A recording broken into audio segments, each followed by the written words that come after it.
The jurors have got very narrow information that they're allowed to hear. And they've been paying very close attention. And guess what? I thought this was the most shocking thing today. They had a lot of questions for the investigator. You're allowed to do that in Arizona. The jury's allowed to ask questions. Listen carefully to the questions they ask, because I think it doesn't portend well for the prosecution. It's not an open and shut case. It's not a slam dunk. Listen to these juror questions. The jurors have some questions for you. Were there any sets of knives that appeared to be missing a knife? What were the alibis given by those roommates? Was the gun that was used to kill Mr. Alexander found in Miss Arias' possession? No, it was not.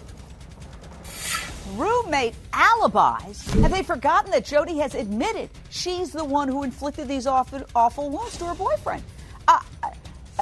Nishay Sanin, criminal defense attorney. When I heard this, I thought Casey Anthony all over again. The whole world is screaming how guilty she is, and they're asking, well, where were the roommates? Do they have an alibi?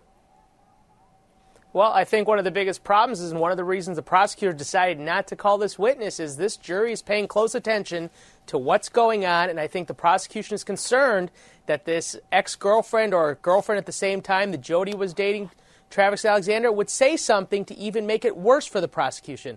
I think the defense is setting up their arguments, and I think they're doing a great job, and the jury's sitting there and listening. Janie Weintraub, I was shocked when the jurors asked, oh, what about the roommates? Do they have an alibi? Who cares? She's admitted. She sliced and diced him. Well, maybe the jury's thinking what I'm thinking. I don't think her word's too good, Jane. I mean, you can't take Jodi Arias' word for anything, only because now you want to. I mean, first she gave one story. They don't get there till a month later to arrest her. Then she gives another story about the ninja robbers that are there. Then she finally comes up with self-defense, which she also has no corroboration for. I mean, this girl maybe is going to say that she was bullied into that. Maybe she's going to say that the interrogators, that she felt she had to say it. You know, you never know what she's going to say next. Well, she never never said